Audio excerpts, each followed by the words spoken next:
se acabó de discutir, es que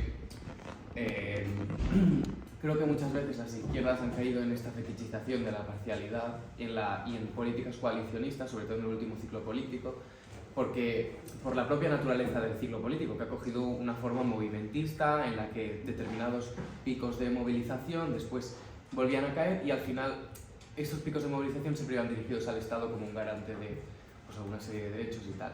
Y creo que esta coyuntura política se acabó con la entrada de Podemos al gobierno y a la vez con el fin de un ciclo económico y el inicio de una reestructuración global del capital, que es en la que estamos ahora, marcada por una producción masiva de población excedente, que creo que muchas izquierdas o muchos grupos de izquierdas no están sabiendo abordar. Y particularmente en nuestro contexto, y ahora sí, pues voy a hacer crítica, a la izquierda independentista, que es de donde yo vengo, no ha sabido nunca acercarse a todos esos sectores de población excedente, por ejemplo, que no están familiarizados con la cultura política catalana y la tradición política catalana de atanos cúpulas, etcétera, etcétera, ¿no?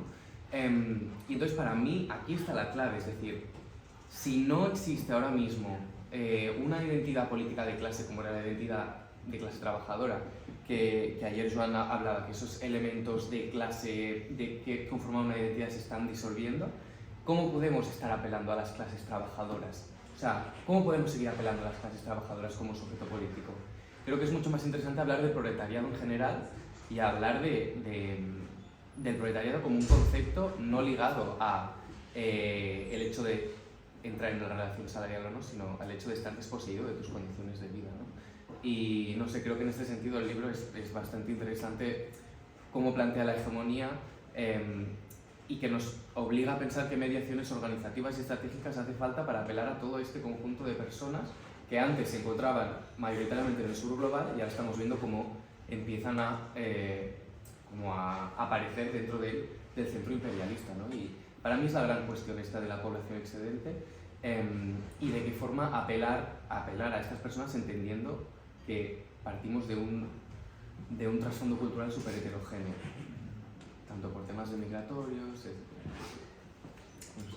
El propio concepto de prolet significa descendencia, un concepto simplemente que significa descendencia en el alemán. A mí me parece interesante, siempre también pongo este ejemplo, en la película Judas y el Mesías Negro se ve muy bien en la figura de David Harmon, cuando los Black Panther en Illinois comienzan a plantear cómo generamos lo que se llama un acolchamiento, ¿no? Vale, vamos a generar una distribución, vamos a conseguir que los demás grupos negros que no son de los nuestros se unan acá, vamos a ir a los confederados y a decirles que ustedes son white trash y que son la basura blanca también para esto, y vamos a hacer un elemento, ¿vale? En los papeles descalificados de la CIA, cuando se ve justamente por lo que van a David Harmon, es justamente por esto. Es un tipo que con 21 años ya entiende cómo se hace política en Estados Unidos. Por eso Hoover dice aquí, pensamos en Ho Chi Minh, pensamos en Cuba, el enemigo público número uno de Estados Unidos se llama David Harmon. Es el tío que tenemos que cargarnos. Porque si conseguimos articular, más que desde un sentimiento identitario, que entiendo por dónde bajé, y yo entiendo que, por ejemplo, con Muguruza lo que estamos pactando es los códigos te los tengo que dar yo, porque si usan los códigos vascos para Corazón Canario no te van a funcionar, porque los van a ver muy crudos. Necesitas apelar a otro lugar.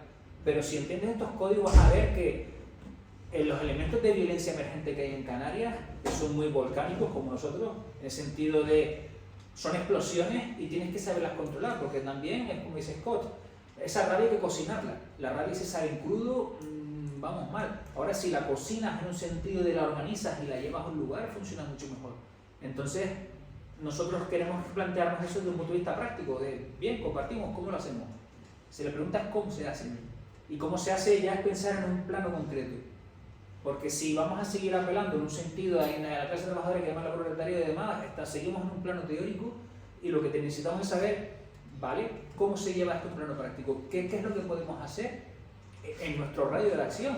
Que como plantea Diego, nuestro radio de acción no quiere decir que trabajemos solamente ahora en el barrio de San Andreu, sino, oye, esto necesita apelar a otros lugares y a más comunidades que dialoguen entre sí, más en el momento histórico en el que estamos, en el cual ya la comunidad como elemento prístino, como elemento puro no existe. Son elementos continuamente invadidos por dispositivos culturales y por dispositivos más media. Entonces, yo lo planteé más desde, ¿vale? ¿Cómo lo hacemos? ¿Qué propuestas se nos ocurren para trabajar juntas? tú desde tu posición de clase y yo desde la mía, que no es la misma en el sentido de cómo lo entendemos, pero nos articulamos, dialogamos, pero dialogamos desde un plano de una filosofía de la praxis. Porque si solamente lo hacemos en un plano teórico, vamos a seguir encasillándonos y chocando sin saber ir a ese elemento realidad. Es a donde queremos pensar, a donde queremos la propuesta del libro, ¿no? De, bien, compartimos. Seguramente el diagnóstico sea muy parecido, algo cosa. ¿Cómo lo hacemos? Y que se te ocurra a ti, o sea, si tienes alguna idea ya de cómo se hace. Hombre, yo sí, porque yo estoy en el sitio en el que estoy. Sí, pero bueno, pero ¿cómo se hace? Porque mi partido no es capaz ahora mismo de pensar en un plano práctico. Para mí hay que partir de la derrota histórica del comunismo, como he dicho. Entonces, una vez hemos reconocido que el comunismo no es hegemónico, planteémonos cómo construimos hegemonía. Y la construcción de hegemonía, pienso yo, ahora mismo, en el momento histórico en el que nos encontramos, y en nuestra coyuntura catalana concretamente, no se hace apelando a la cultura popular en abstracto y a la celebración de cafetas alternativas, bueno, las formas prácticas que ha tenido la práctica política de este ciclo. Para mí hay que romper con esto y empezar a plantear la construcción de espacios comunistas de masas. Y eso se hace pues, a través de la cultura. Y sí, como habéis dicho, para mí la estrategia es el proceso socialista, pero aquí cada uno ya... Y después esto tiene unas concreciones organizativas que tiene que ver, pues ahora mismo una organización juvenil, un espacio de comunicación, no sé qué.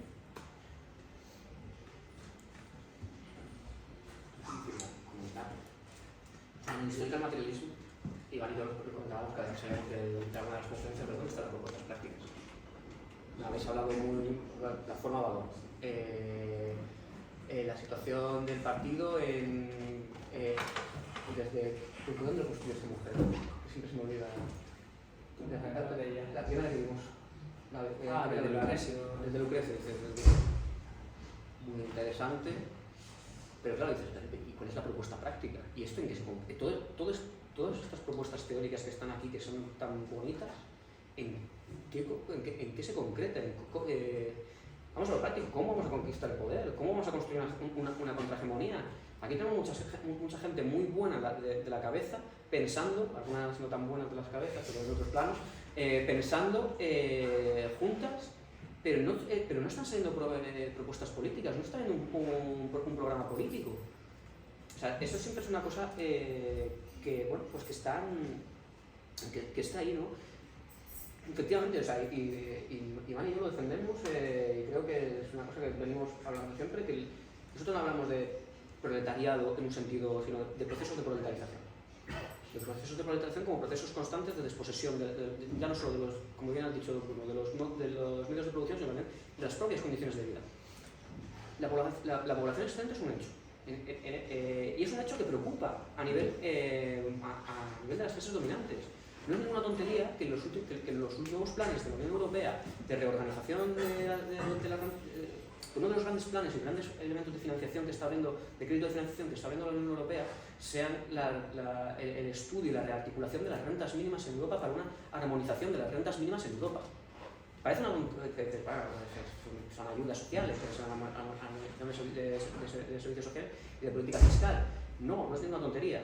Cuando tú te vas a ver los datos, bueno, yo trabajo haciendo evaluación de políticas públicas y en este caso estamos haciendo, donde yo trabajo es un proyecto piloto de evaluación del ingreso mínimo vital. Entonces, pues un poquito de la cuestión de la población excedente me toca. Claro, lo que tú estás viendo es un intento de controlar esas poblaciones por parte de los estados burgueses. Y desde una perspectiva muy concreta, aceptamos. Antes las rentas mínimas eran una política que iba ligada a planes de inclusión, eran políticas que estaban ligadas al disciplinamiento de la fuerza de trabajo. Yo te doy una renta durante un tiempo muy concreto, que pueden ser de 3 a 6 meses o de 3 meses a un año, con un plan de incorporación laboral a través de itinerarios formativos que generan una propia estructura económica enorme a través de la formación profesional para el empleo, que hay una fundación incluso que se llama en Estados Unidos, que es la Fundae, que maneja todo el cotarro, que tiene miles de cursos y que da dinero público a centenares de empresas para que se hagan estos cursos, que es una propia economía de la miseria increíble. Y ahora lo que tú tienes es que el ingreso mínimo vital ya no se articula como una política de disciplinamiento, sino desde un plano es un derecho subjetivo. El ingreso mínimo vital está definido en su preámbulo como un derecho subjetivo. Si tú te encuentras en unas condiciones en las cuales no tienes ingresos, tú tienes derecho por ser, esto es muy importante porque deja fuera las poblaciones racializadas, por ser ciudadano del Estado español, a este ingreso. Cuando tú cambias esa pequeña cosa, que no es tan pequeña, de itinerario de inclusión a derecho subjetivo, tú estás dando por hecho que hay una población que ya no vas a poder disciplinar. No vas a poder disciplinarla, entiéndase, porque la estás disciplinando, de otra forma. No vas a poder disciplinarla para que vaya 8 horas, 10 horas, 12 horas, las que sean, o 6 horas, 4 horas, a un puesto de trabajo a que produzca, ¿no? a que venda su fuerza de trabajo como mercancía y el capital pueda apropiarse del plusvalor. No, lo que tú estás planteando es que tú tienes que introducir a esas personas de nuevo, de alguna forma parcial, a la vida social, y por cierto, esto Raymond Williams lo va a explicar maravillosamente en este libro, como consumidores. Les garantizas una mínima renta para que puedan seguir consumiendo y para que puedan seguir reproduciendo, aunque sea en una situación de escasez extrema, su propia vida, ya no su fuerza de trabajo, porque estamos hablando de poblaciones que no van a acceder en muchos casos al mercado de trabajo. Lo comentaba con Nacho y lo comentaba también con David. Datos, de algunos datos que realmente no debería decirlo muy alto, pero estamos hablando de poblaciones con ratios de paro cercanos al 80%. Estamos hablando de poblaciones con niveles de estudio, de ausencia de estudios, ya no de educación primaria, sino sin estudios o estudios primarios incompletos, del 10%. La media estatal es del 1%. Estamos hablando de 10 veces más de población sin niveles de estudio. Obviamente que hay un problema con las poblaciones excedentes y es precisamente cómo articulamos proyectos políticos que tienen que pasar por la cooperación entre diferentes organizaciones en los territorios para construir esa hegemonía alternativa. Y luego, obviamente, las organizaciones pueden competir entre ellas. Pero lo que siempre hablamos es de nada vale proclamar que tú eres la organización de vanguardia si tú no eres capaz de llevarlo a la práctica, si tú no eres capaz de llevarlo desde una filosofía de la praxis y decir, ¿qué es lo que hicieron los bolcheviques? Los bolcheviques no se proclamaron dirección de la Revolución Rusa, los bolcheviques conquistaron la dirección de la Revolución Rusa. Pero que ha sido así, los Panteras Negras también fue así, fueron esos elementos, no proclamaron nosotros somos aquí quienes construimos, sino que desde el trabajo cotidiano, me consta que desde el MS y desde otras instancias se hace ese trabajo cotidiano, y nuestra propuesta también es cómo conseguimos hacer confluir esos trabajos cotidianos para ir más allá, para generar ese momento de contrahegemonía tan necesario, porque si no, ya te digo, el capital está muy preocupado por las poblaciones excedentes, y de hecho está metiendo líneas de crédito enormes a los estados europeos para ver qué hace. O sea, no somos los únicos que nos preocupamos por esos temas. No sé. Bueno, yo quería haceros una pregunta de un tema que no me ha quedado claro y después, pero atendiendo. Yo voy a ser un poco disidente sobre la cuestión. Creo que sí que están atendiendo la cuestión de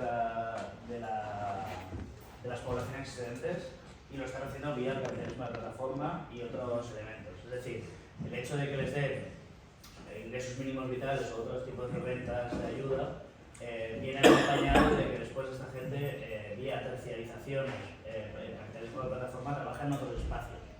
Es decir, yo creo que o sea, ahí donde difiero de vosotros es que creo que cada vez hay menos población excedente. O sea, en otro sentido, en el sentido de que están incorporados al mundo del trabajo de otras formas. Es decir, ya no de una forma estructurada de 8 horas de trabajo, sino de una forma totalmente terciarizada y desregularizada, a partir de lo que alguna gente habla, a mí no me gusta el concepto de uberización de la economía. ¿No? En el sentido de que tú trabajas 3 horas, 2 horas, no sé qué, y ganas unos ingresos muy por debajo de las necesidades básicas de una persona, pero sí que estás incorporado de alguna manera a ese mundo, ¿no? Entonces estás... o sea, hay dos procesos, que es una proletarización en términos globales una desproletarización en el sentido de que ya no hay una relación laboral de producción proletario burgués, en el sentido de que son trabajos libres, entre muchas comillas, ¿no? Es decir, y eso es la aparición de las aplicaciones de móvil, etc., ¿no? Y eso se está estudiando, pero aún no creo que tengamos suficientemente elementos para poder dar datos exactos y decir, hostia, este cambio transformativo que está haciendo el capitalismo... Vale.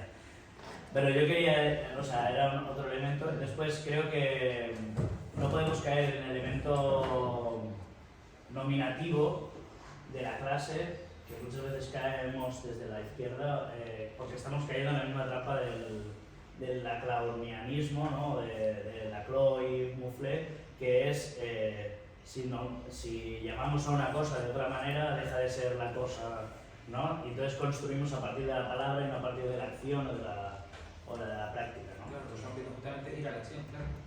Que es dar la vuelta, o sea, no, por eso digo que no podemos caer en esa trampa aunque venga desde otro lado, porque es la misma que el populismo, ¿no? Entonces, que tenemos que intentar pensar que nominar de una manera concreta una cosa no la convierte en esa cosa. Es decir, que nosotros gritemos muy fuerte proletariado no constituye clase.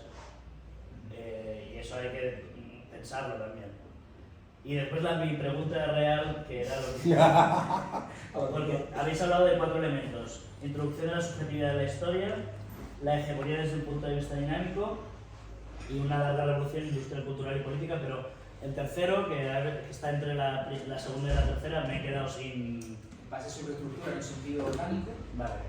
Y el último, la larga revolución como revolución pasiva. Sí. No, me he quedado sin lo de base de estructura en un sentido orgánico. Perfecto, yo me había hecho los apuntes y no me había quedado ahí clave. Bueno, muchas gracias. Y yo tenía una pregunta como editor y hacer, claro, ¿qué propuesta tendrían ustedes en esto que estamos planteando? Claro, si ustedes habían pensado desde ahí. Claro, pero es decir, Giacomo Feltrinelli decía que el editor es una carreta, es decir, o en todo caso el que lleva la carreta, ¿no? Quiere decir que nosotros podemos acompañar procesos políticos existentes, pero quien crea o quien fetichice el libro como un elemento de transformación real de la sociedad, creo que se equivoca profundamente. Entonces, quiero decir, en un momento de reflujo político,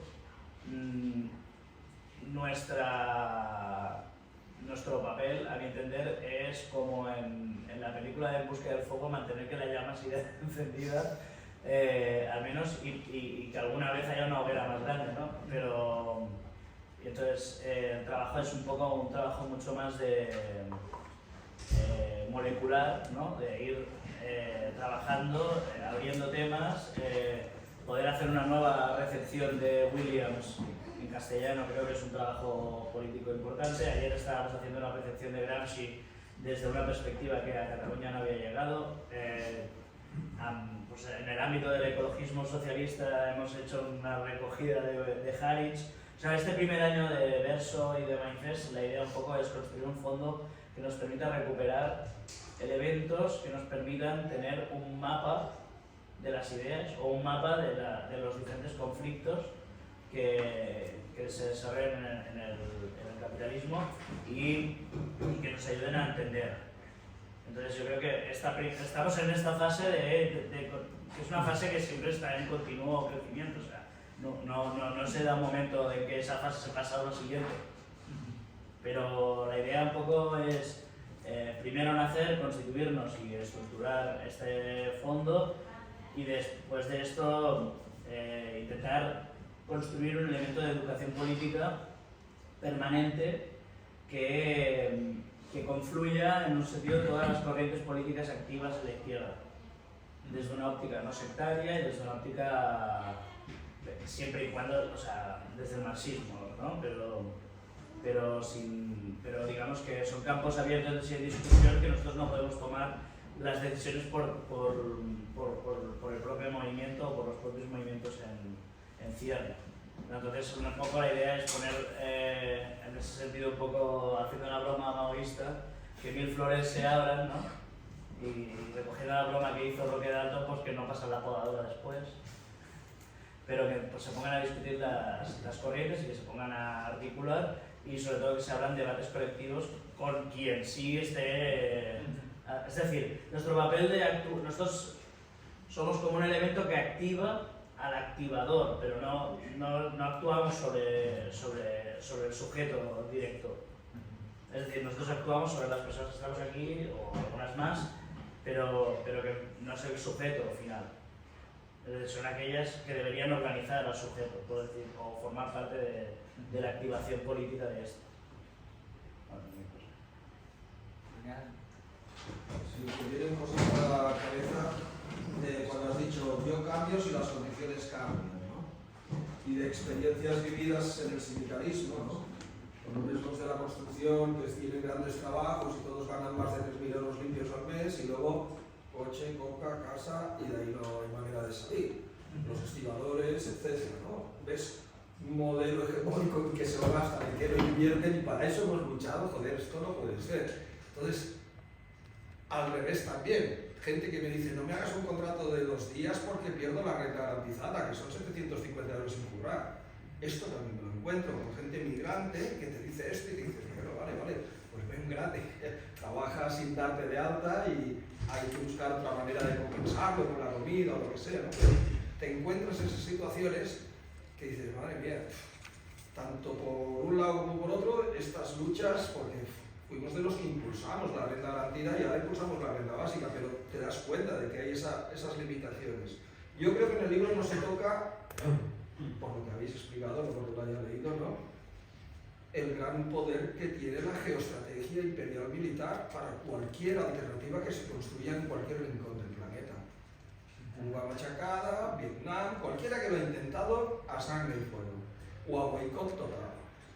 Eso no se tiene en cuenta. Habría que tenerlo en cuenta.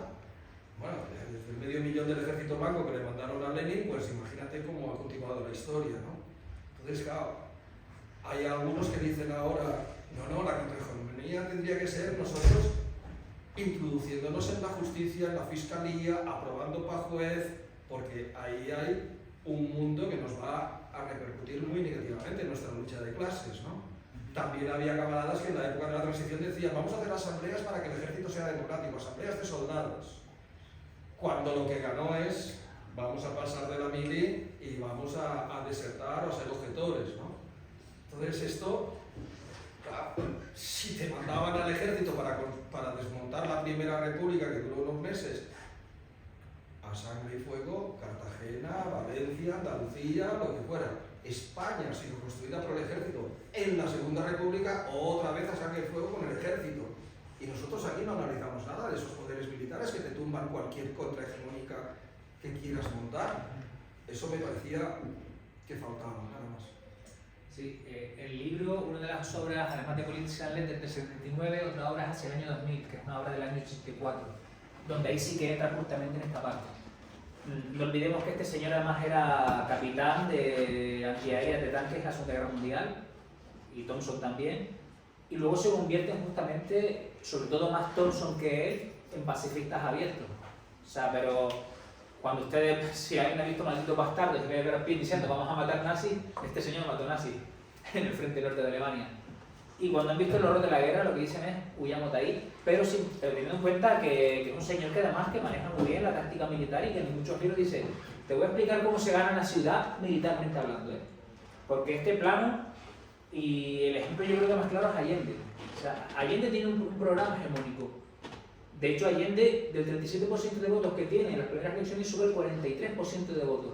O sea, está ganando electoralmente, pero primero pierde a Prats, después a Schneider, y hace un control desde arriba. Pero Fidel Castro le ofrece tropas, declina las tropas de Fidel Castro y no tiene algo que luego se hace Chávez, que es un control de los cuadros medios, al sentido portugués. Si yo domino a la gente que tiene contacto con la tropa, domino la tropa. No me hace falta dominar arriba, que fue la estrategia de Allende. Pero obviamente, ese elemento tiene que estar presente en el diálogo. Pero también ponemos siempre el mismo ejemplo. Sí, yo también si tuviera por ejemplo, teatralmente hablando, si yo soy quien controla la RDA, la producción cultural, como podemos tener en los años 80 con Heiner Müller, pues claro, tienes un elemento de la hegemonía, pero ahora mismo no tenemos ninguna. Entonces, ¿qué tenemos que hacer? Empezar a ver cómo se gana. Porque nosotros no tenemos, y en esto coincidimos con Juana Dolores, con una televisión como la TV3, ¿qué esperamos que salga de este país?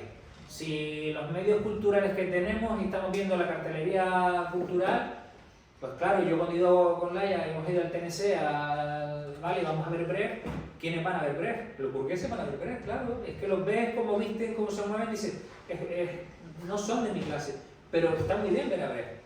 Cuando yo veo a Brecht en Madrid, de Blanca Portillo, terminan la madre de Brecht poniendo a The Pet Shop Boys, la gente bailando The Pet Shop Boys, y dices tú, pues claro, si yo consigo llevarlo a una fetichización, pues además no me vale para nada. Bueno, pues veamos una estrategia para llegar hasta ahí, sin obviar que hay que tener el lado militar, claro, pero este señor y yo, por ejemplo, no, yo instrucción militar no tengo. A lo mejor alguno de ustedes tiene instrucción militar que son ahí, yo me salvé con las prórrogas, pero sí, obviamente, este elemento William lo tiene muy presente, por eso proponemos en el libro que se tiene que leer con Politics and Letters como un libro supletorio a este y con Hacia el año 2000, donde él sí que habla ya de la estrategia militar claramente. O sea, que ese lo tiene él ahí presentado. Sobre todo es muy importante porque hacia el año 2000 lo que Williams hace es una cosa que es bastante interesante. También se ahorra un rato de escribir, tío, que es coge la tercera parte de este libro, que es Gran Bretaña en los años 60, y la republica. Hace una pequeña introducción de algunos elementos en una primera parte del libro, luego se mete de lleno yo creo que ni toca el texto, cada vez el mismo texto. Sí, es algún cabellito, pero muy casi de formato que más que de contenido, alguna cosa que fue muy impreciso en su momento, y dice, esto lo voy a corregir, te avisa, esto sí que lo voy a corregir porque esto fue muy impreciso. Y luego, aparte de que añaden en algún momento, no sé si nació el año 2000, o Politics and Letters, que muchas de las cosas que se meten en la larga revolución en cultura y sociedad no las hubiera tocado si llega a haber podido ver antes la formación de la sobre en Inglaterra de Thompson. Thompson ya dijo, si llega a leer este libro antes, en esto no me meto, hubiera remitido directamente a Thompson. Y luego lo que hace es una relectura, o sea, una última parte que es una relectura de ese texto de los años 80, introduciendo los elementos de la comunidad, lo que hemos explicado antes, ¿no? Como célula básica para el socialismo, niega que Gran Bretaña es una democracia, por ejemplo, o sea, se mete de lleno de Gran Bretaña no es una democracia, esto es un sistema parlamentario, aquí son los súbditos, lo que hay es una estructura de clase con poder de con una posibilidad de representación, que puedes entrar a discutir más o menos. Hace una crítica, aunque luego no se desdice, pero acepta regañadientes que el Partido Laborista es lo único que hay. Cosa que, por ejemplo, en la larga revolución no está. En la larga revolución sí que hay una cierta, no diría fascinación, porque no es fascinación, sino una aceptación de que el laborismo es nuestra herramienta y que tenemos que trabajar con el laborismo. En hacia el año 2000 no está. Y sobre todo lo que hay, que es lo que decía, es un capítulo que es, yo cuando lo leía digo, vale, lo que vengo vengo de ciencia política, pero hace 10 años que no ejerzo. Que yo me fui por la rama de relaciones internacionales y cuando te explicaban las perspectivas en relaciones internacionales, yo leía el capítulo de Williams y digo, vale, o sea, esto es, William, estoy de acuerdo con lo que decir, ideológicamente la explicación marxista de las relaciones internacionales, ¿no? Cómo construye, y ahí es donde entra precisamente toda esa parte que sí que decías que en este libro no está, ¿no? El mapa, pero también este libro es de 1962 y está escrito en los 50. Cuando se acaba de escribir este libro, Castro y Guevara están tomando poder. No ha pasado la crisis de los misiles, la reconfiguración de la o sea, realmente este libro ha vivido dos procesos traumáticos a nivel posterior a la Segunda Guerra Mundial, que es la guerra de Corea y la solución de los dos estados, que vamos a ver muy pronto probablemente de moda gracias a Ucrania, y luego la invasión de Hungría por parte de la Unión Soviética. Y por cierto, que eso sí que está en este libro de forma velada, porque es uno de los elementos que reconstituyen a la izquierda británica de una forma dramática con la salida de muchos de los grandes intelectuales británicos del Partido Comunista. Alguno de otros se queda ahí dentro, pero por ejemplo Thomson y Betty Thompson salen del partido. Williams ya haya dejado de estar porque a Williams le expulsan en el 41 por haber ido a combatir al frente, sí, como procesos. Pero sí, para mí es que hacia el año 2000 es el libro que hay que leer con la larga revolución. Ese y ya no solo Political Letters, Mayday Manifest, y también la tragedia moderna, que está ahí, hay una parte del libro que es como el concepto de revolución, ¿no? Que Williams era una de las críticas que le hacen y dice, oye, es que tú no explicas lo que es la revolución, no sabes esta dirección. Vale, ya lo voy a explicar. También su concepto de revolución está muy unido por precisamente la Segunda Guerra Mundial, ¿no? Y es muy benjaminiano en ese sentido. Deja de ver la revolución como un elemento de progreso, sino como un elemento trágico que sirve para tirar del freno de mano a la historia. Estamos yendo hacia él o tiramos ahora y esto es trágico, pero tenemos que hacerlo. Sí, de acuerdo. Son tres cosas pequeñas. Una primera, habéis hablado del trabajo con grupos excluidos a partir de la renta básica y así. Preguntaros si conocéis la experiencia de los campamentos Dignidad de Extremadura, que trabajaron en este caso concreto. Manolo Cañada y compañía. A ver si ellos estuvieron trabajando con nuestros grupos a partir del modelo de la renta básica. Eso por un lado. Por otro lado, ayer se habló bastante, bueno, se sabía un poco, yo creo que a veces la izquierda somos bastante pesimistas, tenemos muchas razones para serlo, ¿no? Pero a veces creo que caemos demasiado en el pesimismo.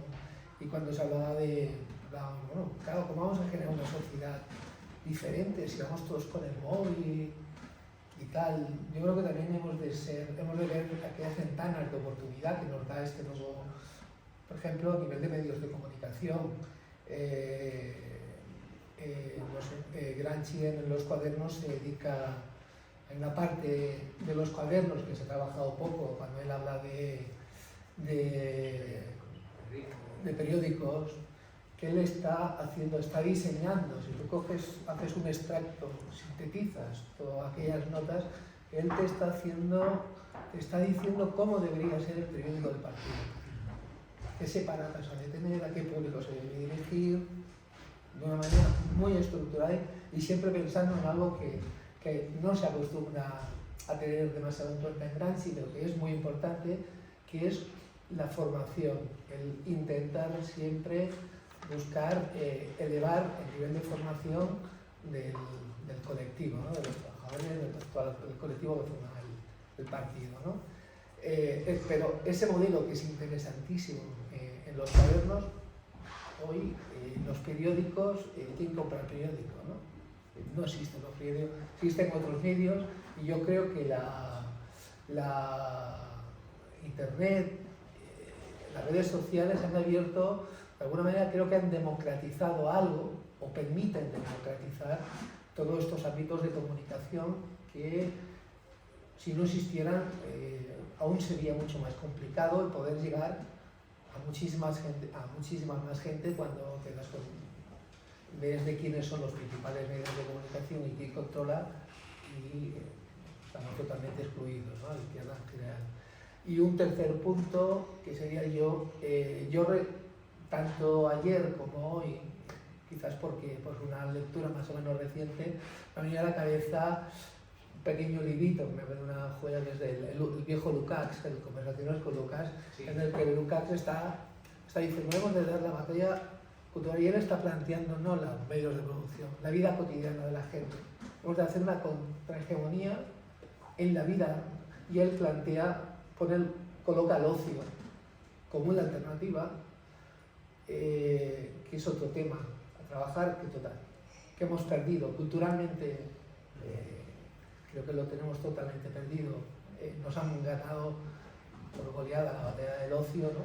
Pero que creo que hay que ir también por aquí, ¿no? No solamente medios de producción, sino que además hemos de pensar que cada vez vamos a ir, esto parece la tendencia, menos en las sociedades, entre comillas, occidentales, trabajan menos horas, tienen más horas de ocio, pero si este ocio es totalmente alienado, poca batalla cultural vamos a ver ahí, ¿no? Pero ¿cómo vamos a tratar?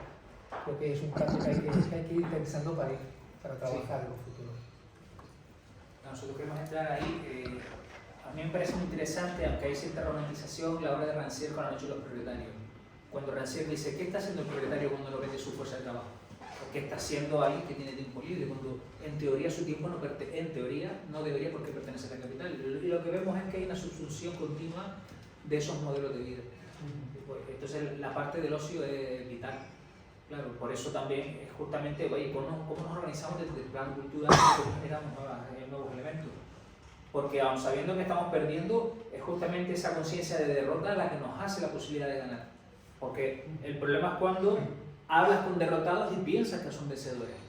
Y dices, no, la historia está, yo estoy genial, esto está... Pero cuando alguien tiene conciencia de su propia derrota, es cuando comienza. Muchas veces cuando di clases sobre este tema, y me acuerdo mucho de Tronti cuando dice, es que porque hay obreros, o sea, porque hay esclavos hallamos. O sea, la lógica no es al revés. Y lo que piensa mucha gente es que aquí la riqueza viene de una parte de la sociedad que se llama el empresario, ¿no? Y eso entra en el ocio.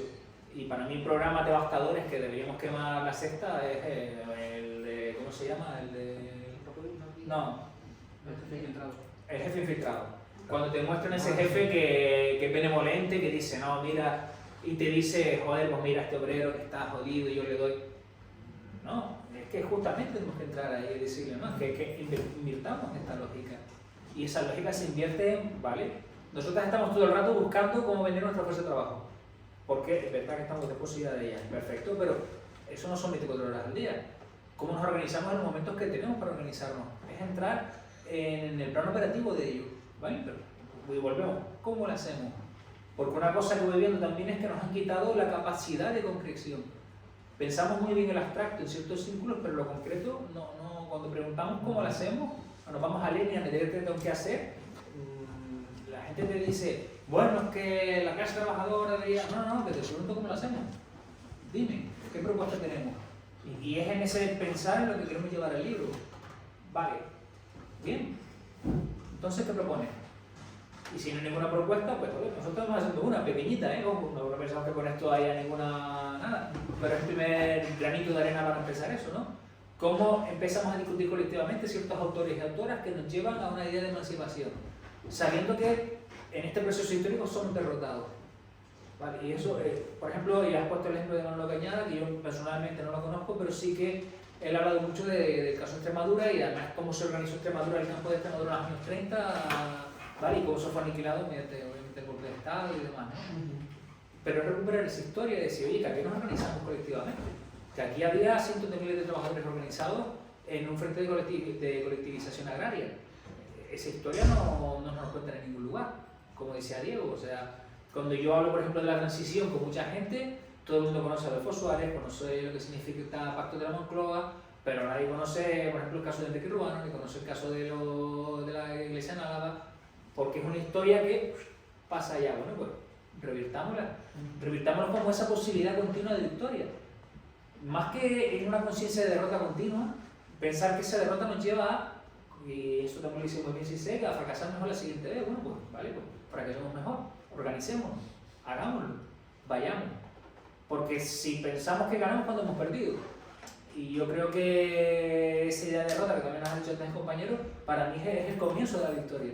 De, oye, estamos jodidos, estamos perdiendo, ¿cómo lo hacemos? Y yo lo llevaría más a ese sentido, ¿no? Y a qué elementos prácticos, ¿no? Que desde la asociación sí que tenemos algunas cosas en ideas que son primeros granitos, pero bueno, comencemos por ahí, ¿no? En esa, por ejemplo, en el tema que estamos pensando en cómo dar los cuadernos a nivel, oye, cómo hacemos formaciones más allá de nosotros y que trascienda solamente Cataluña y podemos hacerlo más a un plano estatal. Bueno, son pasos pequeños, pero bueno, son pasos prácticos. Vayamos ahí a generar nuestras propias instituciones. Yo creo que es, más necesario que nunca. Y más posible que nunca también, porque en este momento de reestructuración del capital, que antes apuntaba Bruno, se abren siempre oportunidades históricas. O sea, el capital siempre tiene fisuras. Lo que no sabemos es cómo percutir con ellas, ¿no? Cómo darle.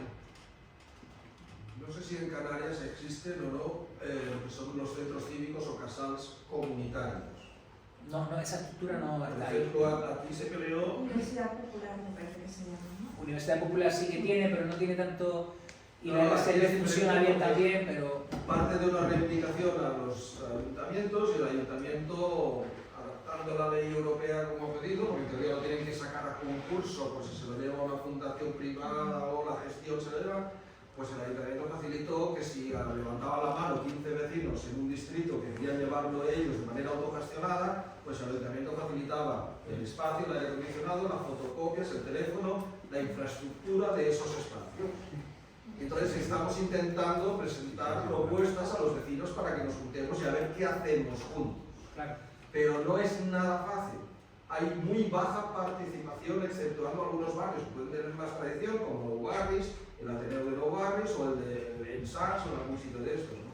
Entonces, claro, te encuentras que propones a debate libros como ayer y del barrio te viene muy poca gente. En el casal que vivimos, ¿no? Que es gestión así. Les propones bailar y vienen muchos.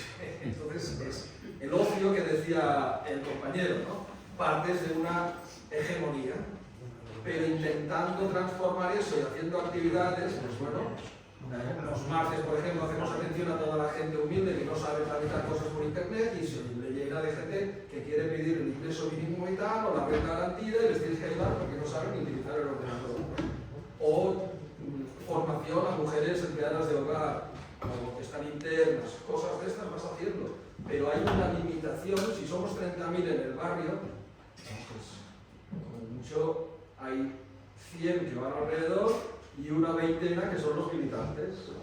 Esa es la realidad en la que nos encontramos, salvo alguna excepción que puede ser Armonía de San Andreu o alguno otro de estos, ¿no? Pero toda la teoría comunitaria, cuando la intentas poner en práctica, es tan fuerte la cultura hegemónica que arrastras que no sabes cómo hacerlo para tener un poco de éxito. Pero se me ha ocurrido una idea guapa de empresarios infiltrados para hacer un guión. Bueno, pero por eso partimos. O sea, si fuera fácil ya lo hemos hecho ya, claro. Si fácil no es, pero tener a 20 ya organizados ya es algo. La cosa es que esos 20 pensé en una estrategia. Porque hay actividades que ya me dicen que sí funcionan. ¿No? Si la de pedir el apoyo, el support para demandar la renta mínima o el tema del baile. Sí, sobre todo porque no lo hacen las trabajadoras sociales que tienen mucha cola y dicen, vete allí que te ayudarán. Pues ya te está dando una clave de por dónde empezar, ¿no? Lo que si solamente nos quedamos en la actividad, ¿vale? Que también ha sido el problema, por ejemplo, de Podemos, de pensar en la política como un elemento catártico, de vamos a llegar al poder ya. Que esto no va así. No es solo la actividad esa de rentable, hay otros ejemplos que, por ejemplo, vinieron gente del Nepal. Yo pensaba que eran todos chinos, pero no, eran del Nepal, ¿no? Y cuando ven que les ayudas a una cosa, ¿vosotras queréis hacer alguna cosa aquí? Pues sí, proponieron una actividad y de repente no sabíamos que había tanta gente del Nepal en Barcelona y juntaron mucha gente, ¿no? Entonces ellos se sienten autoempoderadas y salen a la calle con sus bailes, con sus productos, con sus cosas, pero la traducción a la revolución no. A enfrentarse a la hegemonía no. Vale, siguiente. Me acuerdo, soy votante socialista. Bueno, es perfecto, lo superaremos juntos. Yo a la izquierda, de todas las ramas, entiendo que tengan proyectos o que quieran construir proyectos y que busquen maneras de... Lo que encuentro a faltar es la falta de análisis por qué están pasando las cosas que están pasando. Y esto lleva mucho tiempo. En Francia son décadas de trabajadores que votan Le Pen.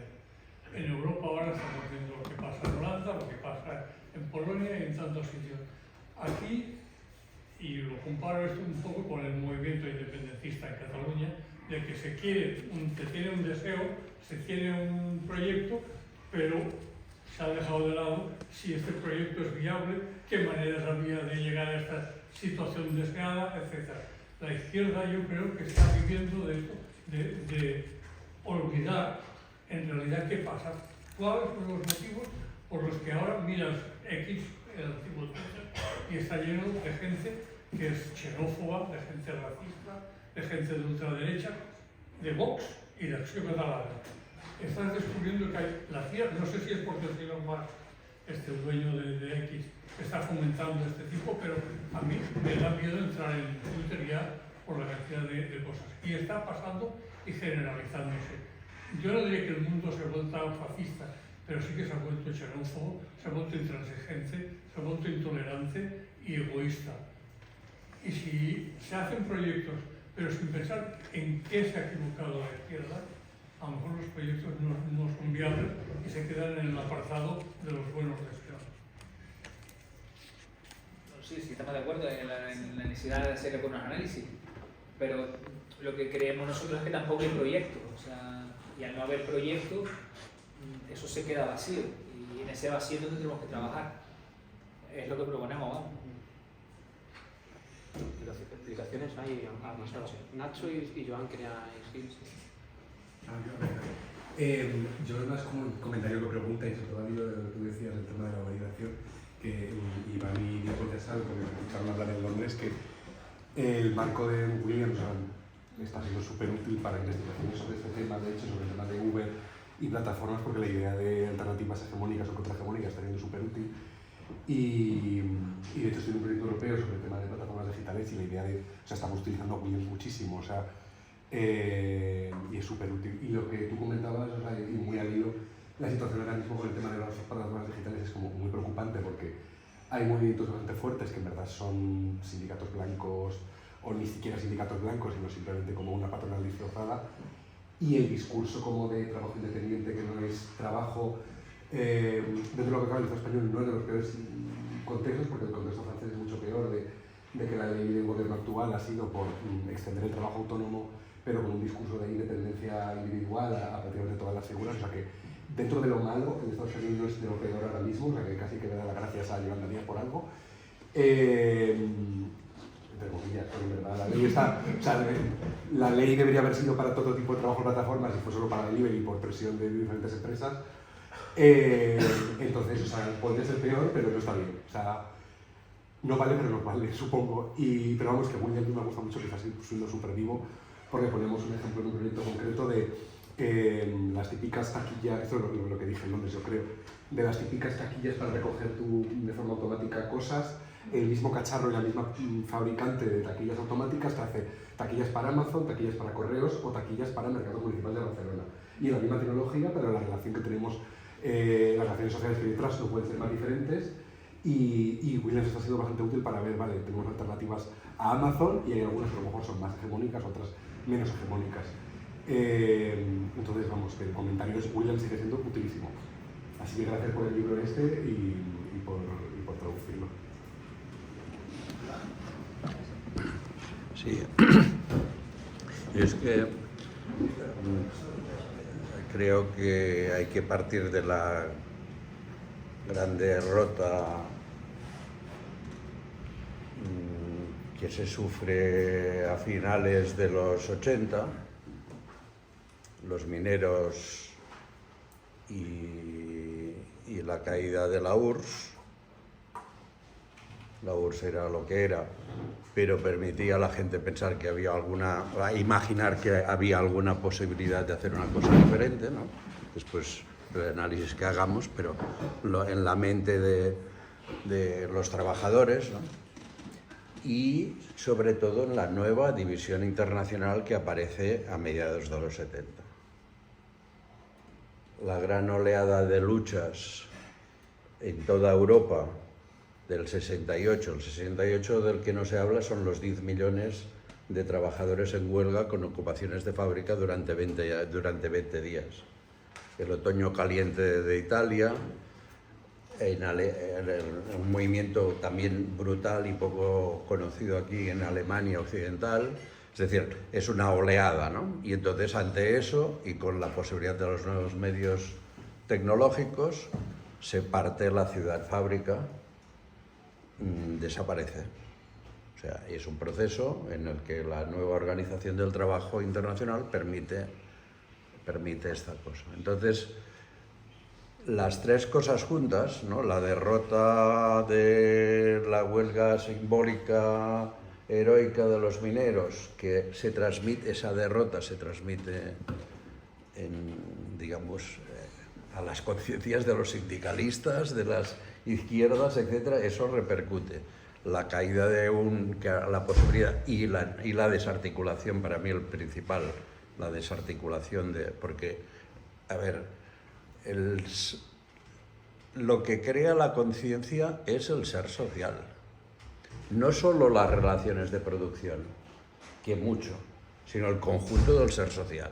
Entonces el ser social se modificó tremendamente a partir de esa etapa, ¿no? Y entonces nosotros estamos pensando, sobre todo los que somos más viejos, siempre en lo que pensáis los más jóvenes no lo tengo muy claro, pero lo que tengo muy claro es lo malo que pensamos nosotros, que siempre pensamos en la idea de la clase construida en la etapa del Fordismo, de la ciudad fábrica, etc. Aún tenemos ese modelo y siempre nos lamentamos de que esto ya no existe, que ha pasado aquí, la gente no tiene conciencia, bueno, en fin.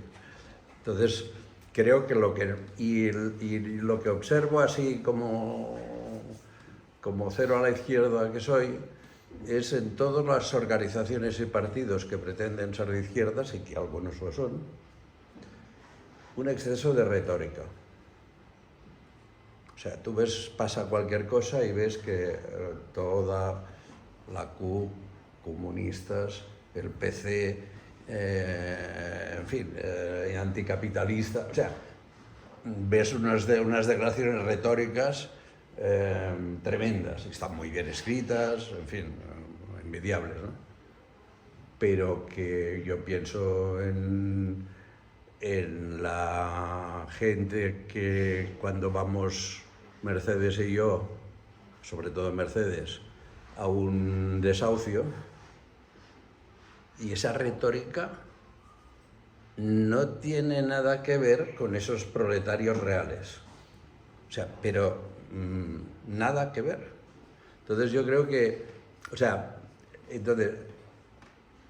creo que nos falta bastante concreción, entendiendo la concreción en el nivel más profundo y filosófico de la palabra, en la forma en que lo entendía. Lo siento mucho ser un vetero comunista del siglo XX, en la forma que entendía la concreción Lenin. Es decir, estamos muy desconectados de todo esto, menos aquí, no sé si hay alguno más, pero Josep Bell, que está todo el día allí en primera línea en la trinchera. Bueno, o estaba, porque ya se está haciendo mayor, pero digamos que sí que tiene esa concreción porque lo está viviendo en la empresa, lo ha vivido en la empresa, etc. Pero, entonces, ¿cómo es la clase obrera de hoy? ¿Qué color tiene? Si hablamos de clase obrera en Cataluña, tenemos de mirar que hay unos colores diferentes de la clase obrera. Hay una parte de clase obrera aún, la SEA, que es predominantemente blanca y masculina, aunque esto está cambiando también, este aspecto de género, pero la gente de la construcción, la gente de la limpieza, la gente de la limpieza de los hoteles, la gente de los servicios. Tú ves la cuina catalana, miras el interior de la cocina y los proletarios de ese restaurante de cuina catalana tienen un color diferente, ¿no? Entonces, esa gente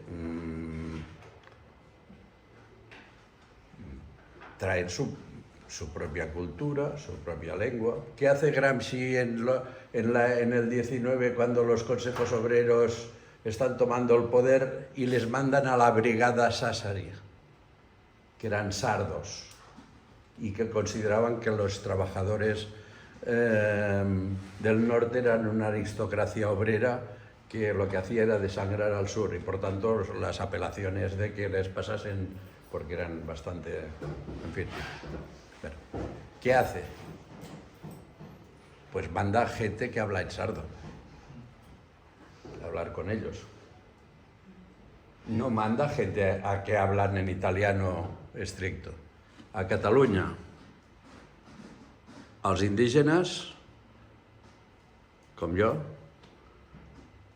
si no hubiese venido nadie en los años 60, 50-60, seríamos 2,5 millones. Y ahora somos 7,5 millones. 8, pues más a mi favor.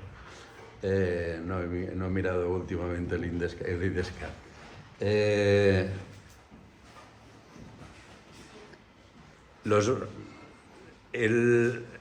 El Vox en los barrios, ¿por qué crece?